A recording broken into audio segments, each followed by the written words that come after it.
Mesmerizing wedding collection. Tejaswini by Chungat Jewelry. Edassery jewellery Kalady. ഏറ്റവും കുറഞ്ഞ പണിക്കൂലിയിൽ ലൈറ്റ് വെയ്റ്റ് 916 സ്വർണ്ണാഭരണങ്ങൾ ലഭിക്കുന്ന കാലടിയിലെ ജനപ്രിയ ജ്വല്ലറി ഇടശ്ശേരി ജ്വല്ലറി കാലടി. 15 വർഷത്തെ വികസനം മുൻകൂട്ടി കണ്ടുള്ള അങ്കമാലിയുടെ മാസ്റ്റർ പ്ലാൻ തയ്യാറായി. പൊതുജനാഭിപ്രായം തേടുന്നതിനും നിർദ്ദേശങ്ങൾ പങ്കുവയ്ക്കുന്നതിനും നഗരസഭാ കാര്യാലയത്തിൽ സർവകക്ഷി പൊതുയോഗം ചേർന്നു. സമസ്ത മേഖലകളിലുമുള്ള വികസനത്തിലൂടെ അങ്കമാലിയെ ഒരു വൈബ്രന്റ് ടൗൺ ആക്കി മാറ്റുന്നതിനുള്ള നിർദ്ദേശങ്ങളാണ് master plan for Angamaly town 2041 ഉള്ളത്. Angamaly bypass, Angamaly Kundannur bypass, Angamaly airport road തുടങ്ങിയ പ്രധാന റോഡുകളുടെ വികസനം, ഗ്രാമീണ റോഡുകളുടെ വീതി കൂട്ടൽ, മറ്റു നിർദ്ദിഷ്ട പദ്ധതികൾ എന്നിവ സംബന്ധിച്ചെല്ലാം മാസ്റ്റർ പ്ലാനിൽ വ്യക്തമാക്കുന്നു. ഗവൺമെന്റ് പ്ലാനിംഗ് അതോറിറ്റിയാണ് മാസ്റ്റർ പ്ലാൻ തയ്യാറാക്കിയത്. LSGD പ്ലാനിംഗ് വിഭാഗത്തിലെ സീനിയർ ടൗൺ പ്ലാനർ മെറ്റ്സി, deputy town planner Jyothi, assistant town planner Riya എന്നിവർ മാസ്റ്റർ പ്ലാൻ സംബന്ധിച്ച വിശദാംശങ്ങൾ നൽകി.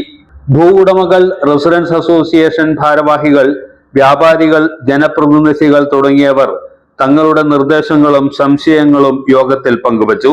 നഗരസഭാ chairperson Reetha Paul, deputy chairperson Wilson Mundadan, പ്രതിപക്ഷ നേതാവ് TY ഏലിയാസ്, സ്റ്റാൻഡിംഗ് കമ്മിറ്റി അധ്യക്ഷർ, കൗൺസിലർമാർ തുടങ്ങിയവർ പങ്കെടുത്തു.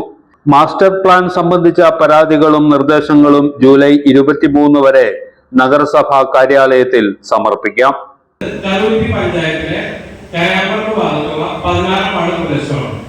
അവിടെ റോഡിന് 3 മീറ്ററാണ് കഷ്ടി വീതിയുള്ളൂ. വശങ്ങളിലുള്ള വീടുകളെല്ലാം ഏകദേശം റോഡുകൾ ചേർന്ന് തന്നെയാണ് പണിതിട്ടുള്ളത്.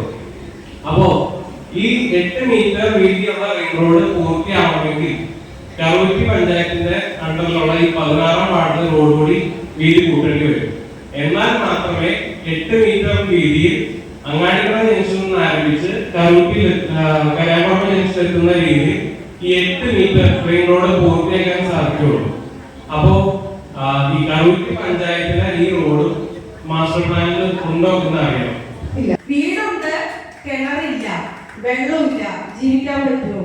നമ്മുടെ നിബന്ധനകളെല്ലാം പാലിച്ച് പണിതണമെന്ന് ഓർക്കണം. നമ്മുടെ ജീവിതം മുഴുവൻ ഉള്ള ലോൺ എടുത്തിട്ടാണ് നമ്മുടെ ഈ വീട്. ഇനി നമുക്കൊരു വീട് എന്നൊരു സ്വപ്നം ഇല്ല. ഇനി ഇവിടുത്തെ നിസ്സാര രൂപ തന്നാൽ പോലും അതുകൊണ്ട് പോയിട്ട് ജീവിക്കാൻ കഴിയില്ല.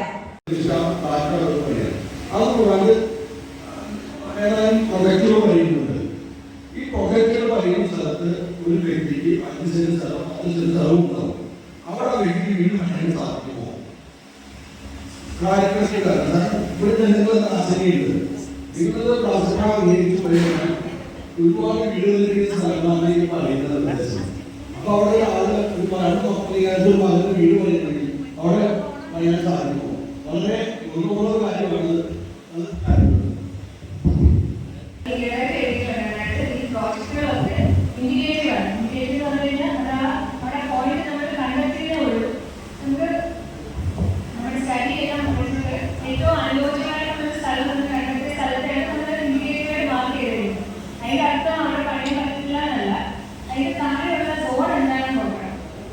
സ്റ്റാറ്റ്യൂട്ടറിയായിട്ടുള്ള കാര്യത്തിൽ പയ്യാൻ വരുന്ന നഗരസഭ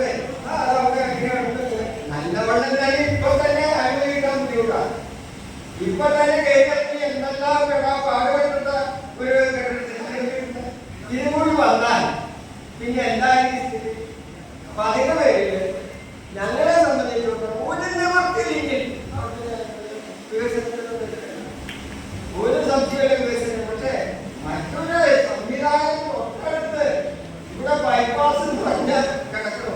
ഇവിടെ കുണ്ടന്നൂർ അനുവദിച്ചു കഴിഞ്ഞു. ഇത് രണ്ടും നോക്കാൻ പിന്നെ ഇനി എന്തിനു വേണ്ടിയാ ഇവിടെ പറയണ? പട്ടണത്തിലെ ഗതാഗതക്കുറിപ്പ് കൊടുക്കാൻ. പക്ഷേ ഗതാഗതക്കുറിപ്പ് പോയിട്ട് അവിടുത്തെ വണ്ടി വന്ന അങ്ങാടിക്കടവ് കപ്പയുടെ കൂടി കളഞ്ഞ് കപ്പയുടെ വന്ന പോകും ഈ പറയുന്ന സ്വീകരിച്ചിട്ട്. അപ്പൊ അങ്ങനെ വന്നാൽ ഈ പറയുന്ന ഇവിടെ വന്നിട്ട് എല്ലാവരും. അപ്പൊ അതെല്ലാം ഉദ്ദേശം ഒരു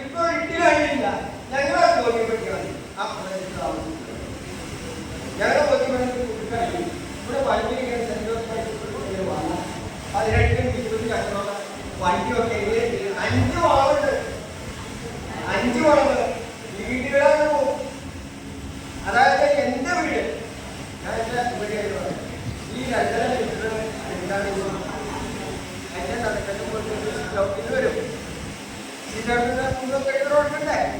കെട്ടി കൊടുക്കണം. ഞാൻ ഇപ്പോഴേ തൊട്ടാണ് ഞാൻ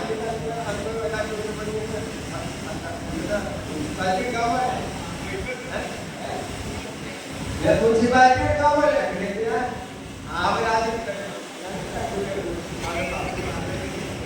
ഈ പറഞ്ഞതിനനുസരിച്ച് എത്ര സ്ഥലം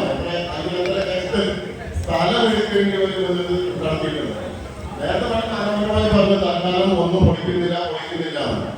ഇത് പൊളിക്കാതെ നമ്മള് അന്വേഷിച്ചതിൽ കൂടി അറിയുന്ന പോലെ ഇപ്പോ ഇന്നോ നാളെയോ പൊളിക്കില്ലായിരിക്കാം. പക്ഷെ ഇത് പ്രായോഗികമാണെങ്കിൽ 5 വർഷമോ 10 വർഷമോ കഴിഞ്ഞ് നിലവിൽ 3 മീറ്ററും 4 മീറ്ററുമുള്ള വഴി 2 വശത്തേക്ക് മതിലുകൾ പൊളിച്ച് സ്ഥലം അക്വയർ ചെയ്ത് വഴിയോട് കൂട്ടിച്ചേർന്നാൽ മാത്രമല്ലെങ്കിൽ 8 മീറ്റർ പ്രായോഗികമാകുള്ളൂ. അതിന് നമ്മൾ മറച്ചു വെച്ചിരുന്ന കാര്യം അത് പ്രായോഗികമാണ്. വർഷമെടുക്കും, അത് സമ്മതിക്കുന്നു. പക്ഷേ ആ പറഞ്ഞ ഈ വഴിയില് ഞങ്ങളെ സംബന്ധിച്ച് അതിനോട് യോജിക്കാൻ കഴിയില്ല. ബൈപ്പാസ് പറഞ്ഞേക്കാൻ നേരിടുന്നുള്ളൂ. മറ്റൊരു കാര്യം ഒരു വീട് പോലാണ്. അതാണ് ഞങ്ങൾ സ്റ്റഡി നടത്തിയത്. മറ്റൊന്നുമല്ല, നേരത്തെ വീട് വളർന്നു പറഞ്ഞു ഈ വഴി വഴി പലപ്പോഴും ജനങ്ങൾ വിട്ടുകൊടുത്തില്ലായിട്ട് പിന്നീട് മുനിസിപ്പാലിറ്റി കക്ഷിയുടെ ഈ പറഞ്ഞ വഴിയുടെ സിംഹഭാഗം. അപ്പൊ ഓൾറെഡി അവിടെ താമസിക്കുന്നവർ കുറഞ്ഞത് 10 വീട്ടുകാർ അവരുടെ സ്ഥലം ഫ്രണ്ടിൽ വിട്ടുകൊടുത്തു. ആകെ ഈ പറഞ്ഞത് 2 മീറ്റർ അവർക്ക് ഇപ്പോഴേ ഇല്ല റോഡിലേക്ക് ഇറങ്ങാൻ. ഈ 2 മീറ്റർ എടുക്കുന്നത് വളരെ തീർന്നത്. അപ്പൊ അങ്ങനെ ഒരു അവസ്ഥയുള്ളത്. അത് വേണ്ടത് സ്റ്റഡി ചെയ്തിട്ടില്ലാന്ന് തോന്നുന്നത്. അതുകൊണ്ട് ആ പ്രോജക്റ്റിനുള്ള ഞങ്ങളുടെ അവിടെ യോജിപ്പ് വന്നിരിക്കുന്നത് പറയാനുണ്ടെങ്കിൽ അതുകൂടി പറയാം. ഈ റോഡ് വേണ്ട, ആ റോഡ് വേണ്ട, ആ റോഡ് വേണ്ട, എല്ലാ റോഡുകളും വേണ്ട എന്ന് പറയുന്നു. അപ്പൊ എന്താണ് ഓട്ടോമാറ്റിക് വഴിയുള്ളത്? സജസ്റ്റ് ചെയ്യാനുള്ളൊരു വേദിയാണ്. മേഡം, അയാൾ കോടിക്കണക്കിന് രൂപ ബാങ്കിൽ അടക്കാനുണ്ട്. അത് അടക്കാൻ പറ്റുന്നില്ല. ഞാൻ പേര് പറയുന്നില്ല ഇവിടെ. ആ വ്യക്തി കുടുംബം ആത്മഹത്യയുടെ വക്കീലാണ്. കോടിക്കണക്കിന് രൂപ എടുത്താ ഇതുപോലെ ഭൂമി ബാൻ ചെയ്തത്. അപ്പൊ നിങ്ങൾ പറയുന്ന രീതിയിൽ ഇത് ഇങ്ങനെ പോയി കഴിഞ്ഞാൽ ഇവിടെ താമസിക്കുന്ന ആളുകൾ നമ്മൾ 5 സെന്റ് 3 സെന്റ് സ്ഥലത്താണ്. നിങ്ങൾ പറഞ്ഞ 3 മീറ്ററല്ല വീടൊക്കെ റോഡ് സൈഡിലാണ് ഇരിക്കുന്നത്. വളരെയധികം ബുദ്ധിമുട്ടാകും. നമ്മൾ ചെയ്യേണ്ട അങ്കമാലിക്ക് ഇപ്പോൾ ഒരു മന്ത്രിയുണ്ട്. ഇത്ര നാൾ ഭരണം ഉണ്ടായില്ല, അല്ലെങ്കിൽ നമുക്ക് മറ്റുള്ള സൗകര്യങ്ങൾ ഉണ്ടായിരുന്നു. മുനിസിപ്പാലിറ്റി ഭരിക്കുന്നു, കേരളം ഭരിക്കുന്നു, നമുക്കൊരു മന്ത്രിയുണ്ട്. നമുക്ക് ഏറ്റവും അത്യാവശ്യം ബൈപ്പാസും ഈ കുണ്ടന്നൂർ റോഡും ഈ മെട്രോയാണ്. അത് കഴിഞ്ഞിട്ട് മതി റോഡ്.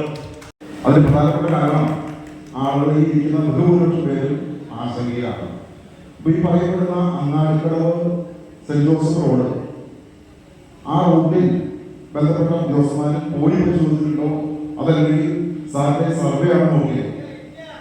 3 മീറ്റർ വീതിയുള്ള റോഡ് 8 മീറ്റർ ആക്കുമ്പോൾ സ്വാഭാവികമായി ആളുകൾ കാലെടുത്ത് വെക്കുന്നത് പ്രധാനപ്പെട്ട റോഡിലേക്കായിരിക്കും. കൊച്ചു മക്കൾ ഉൾപ്പെടെ പള്ളിയിലോ സ്കൂളിലോ പോകുന്ന സമയത്ത് വലിയ അപകടങ്ങൾക്കുള്ള സാധ്യതയുണ്ട്. അപ്പൊ അതുകൊണ്ട് ജനനിബിഡമായിട്ടുള്ള പ്രദേശത്തെ റോഡുകൾ ഒഴിവാക്കി ബൈപ്പാസ് യാഥാർത്ഥ്യമായി കഴിഞ്ഞാൽ അങ്കമാലിയിലെ ഗതാഗതത്തിന് പരിഹാരം കാണാൻ കഴിയും എന്നാണ് എൻ്റെ അഭിപ്രായം. മറ്റൊന്ന്, ഇപ്പൊ ഞാൻ ബന്ധപ്പെട്ട ഓഫീസറെ സംസാരിച്ചപ്പോൾ പറഞ്ഞത് ഈ പറയുന്ന റോഡുകളെല്ലാം, അതായത് കോതവടകര റോഡും മങ്ങാട്ടുകര റോഡും അങ്ങാടിക്കടവ് സെന്റ് ജോസഫ് റോഡും ഇതെല്ലാം നഗരസഭ റോഡുകളാണ്. അപ്പൊ ഇവിടെ പറഞ്ഞത് ദേശീയപാതയിൽ സർവീസാണെങ്കിൽ ദേശീയപാത അതോറിറ്റി പണം കൊടുക്കും, സംസ്ഥാന പാതയാണെങ്കിൽ സംസ്ഥാന ഗവൺമെന്റ് കൊടുക്കും, നഗരസഭ റോഡാണെങ്കിൽ നഗരസഭയാണ് അതിന് കോമ്പൻസേഷൻ കൊടുക്കുന്നത്. അങ്ങനെ വരുമ്പോൾ ഈ പറയപ്പെടുന്ന പ്രദേശങ്ങളിൽ എത്ര കോടികളുടെ രൂപ നഗരസഭ കൊടുക്കേണ്ടതുണ്ട്? അങ്കമാലി നഗരസഭയ്ക്ക് അതിനുള്ള ആസ്തിയുണ്ടോ? നഗരസഭയ്ക്ക് അതിനുള്ള വരുമാനമുണ്ടോ? അത് ഏറ്റവും പ്രധാനപ്പെട്ട ചോദ്യമാണ്. മറ്റൊന്ന്, ഈ മാസ്റ്റർ പ്ലാനിൽ വളരെ പ്രധാനപ്പെട്ട പല കാര്യങ്ങളും ഉൾപ്പെടുത്തിയിരിക്കുകയാണ് മനസ്സിലാക്കുന്നത്. ഇപ്പോൾ ശോഭ കുടിവെള്ളത്തിന്റെ കാര്യങ്ങൾ പോലെ തന്നെ മലിനജലം സംസ്കരിക്കുന്ന എന്തെങ്കിലും പദ്ധതി ഇതിനകത്തുള്ളതായിട്ട് കാണില്ല. അങ്കമാലിയിലെ വൻകിട സ്ഥാപനം ഉൾപ്പെടെ നിരവധി ഓരോ ദിവസം ചെല്ലുമ്പോൾ ഓരോ നിമിഷം ചെല്ലുമ്പോഴും ഒരുപാട് മലിനജലം ഒഴുകി പോകുന്നുണ്ട്. അത് സംസ്കരിച്ച് ട്രീറ്റ് ചെയ്യുന്ന ഒരു പദ്ധതി നമുക്കില്ല. ഒരു പൊതു ശ്മശാനത്തെ സംബന്ധിച്ച് ഇതിനകത്ത് പറയുന്നില്ല. അതുപോലെ ഗ്രൗണ്ടിനെ സംബന്ധിച്ച് പറയുന്നില്ല. ഗ്രൗണ്ടിനെ സംബന്ധിച്ച് മേഡം ഞാൻ മുമ്പ് പറഞ്ഞു, 14 ആണ്ടുകൾ ഗ്രൗണ്ടിനെ സംബന്ധിച്ച് പറഞ്ഞു. ആ സ്ഥലം സിയാല് പുനരധിവാസം കേന്ദ്രത്തിനായി എടുക്കുന്ന സ്ഥലമാണ്. അപ്പൊ മേഡം പറഞ്ഞത് അവിടെ ഒരു കോർട്ടുണ്ട് ശരിയാണ്. അത് സിയാലിന്റെ അധീനതയിലുള്ള സ്ഥലമാണ്, അല്ലാതെ നഗരസഭയുടെയോ മറ്റു പൊതുമുതലല്ല. അപ്പൊ ഇതേപോലെ പ്രധാനപ്പെട്ട ഒരു ടൗൺ ഹാൾ ഉൾപ്പെടെയുള്ള ഒരു കാര്യവും ഇതിനകത്ത് പറയുന്നില്ല. ഇതെല്ലാം കൂട്ടിച്ചേർത്തുകൊണ്ട് അങ്കമാലി വികസനം യാഥാർത്ഥ്യമാകണം. ആ യാഥാർത്ഥ്യമാകുമ്പോൾ തന്നെ ജനനിബിഡമായിട്ടുള്ള പ്രദേശം ഒഴിവാക്കി സഹകരിച്ചു കഴിഞ്ഞാൽ ഈ പറയുന്ന ഒരാൾക്കും ഒരു തർക്കവും ഉണ്ടായിരുന്ന ഒരു അഭിപ്രായം. ഞങ്ങൾ LDF-ന്റെ പാർലമെന്റ് പറഞ്ഞ 13 തോമസ്മാരെ എഴുതിയിട്ടുണ്ട്. 13 തോമസ്മാരുടെ അഭിപ്രായം ഇതാണ്. ഒരു തരത്തിലും വികസനത്തിന് ഞങ്ങൾ എതിരല്ല. പക്ഷേ ജനനിബിഡമായിട്ടുള്ള പ്രദേശം ഒഴിവാക്കണം, ബൈപ്പാസ് വരണം, നേരത്തെ പറഞ്ഞ കാര്യങ്ങൾ അതിനകത്ത് കൂട്ടിച്ചേർത്ത് ഇത് അംഗീകരിക്കണമെന്നാണ് ഞങ്ങളുടെ അഭിപ്രായം. ശേഷമാണ് പാലായി തുടങ്ങിയിട്ടുള്ളത്. ആ ട്രീറ്റ്മെന്റ് പ്ലാൻ സ്ഥാപനത്തിനെ കുറിച്ച് ഇതിന് യാതൊരു നിർദ്ദേശവും പറഞ്ഞില്ല. ഇത് അംഗമാലിന്റെ എല്ലാ വ്യവസായ സ്ഥാപനങ്ങളും പല കച്ചവടക്കാരുടെ പ്രശ്നപ്പെടുന്നതാണ്. നിങ്ങളുമായി പരിശോധിച്ച പല ഹോട്ടലുകളിൽ ആ മരുന്ന് നില ഒഴിച്ചു വരുന്ന അങ്ങാടി പ്രദേശത്ത് പനി ഏറ്റവും കൂടുതൽ പനി മുനിസിപ്പാലിറ്റി റിപ്പോർട്ട് ചെയ്യുന്ന ആരോപണങ്ങളായിരിക്കും. ആ എന്തെങ്കിലും പ്ലാൻ കണ്ടെത്തിയിട്ടുണ്ടോ നിർദ്ദേശമുണ്ടോ? ഒപ്പം തന്നെ ആറാപ്പാട് ഉൾപ്പെടുന്ന സെന്റ് ജോർജ് റോഡ് പറഞ്ഞു ആദ്യം 1.5 മീറ്ററായിരുന്ന റോഡാണ് സാധാരണക്കാരായ വീട്ടുകാരെ അവരെ 2 കൂട്ടർ പല വീട്ടുകാരും വഴക്കിട്ട് കല്ല് വീണാണ് ജനകാസൂത്രണ പദ്ധതി ഉൾപ്പെടുത്തിയ കമ്മിറ്റി വിചാരിച്ച് ആ റോഡ് വീതി കൂട്ടിയത്. ആ റോഡിൽ വീട് വീതി കൂട്ടുമായി പറഞ്ഞാൽ ഒരു വീട്ടിലെത്തുമ്പോഴേക്കും പല വീടിന്റെ സെഞ്ചുറികൾ ഇടിച്ചു പറയേണ്ട സാഹചര്യം വരും.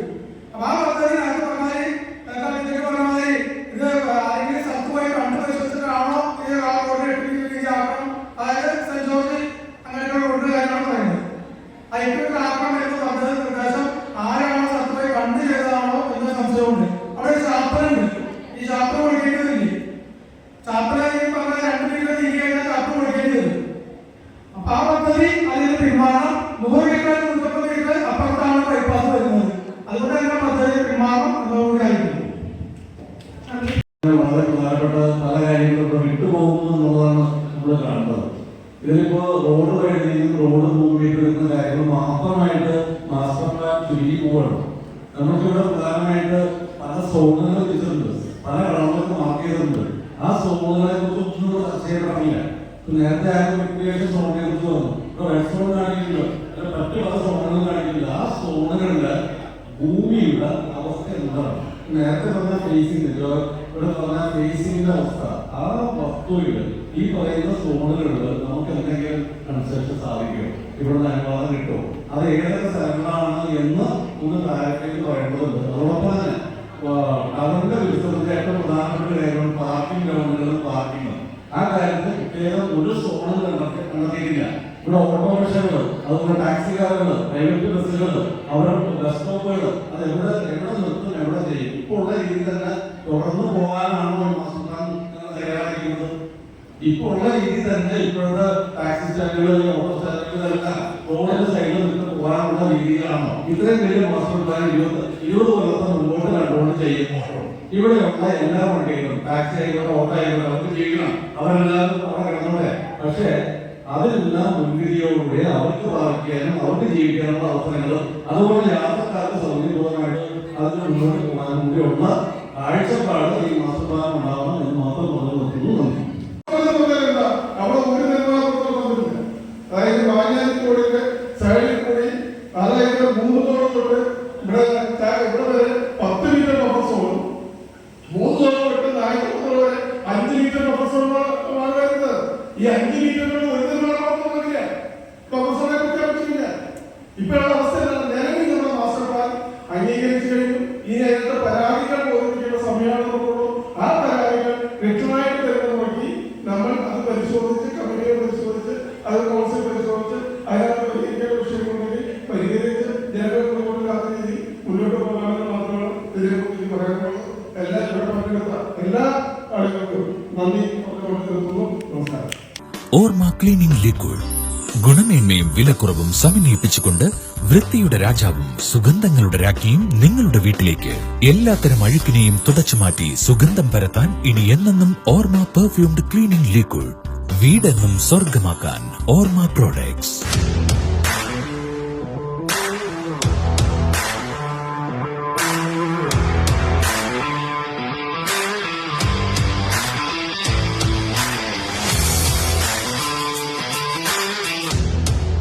ഗുണനിലവാരമുള്ള പാദരക്ഷകളുടെയും ബാഗുകളുടെയും വിപുലമായ ശേഖരവുമായി എന്നും നിങ്ങളോടൊപ്പം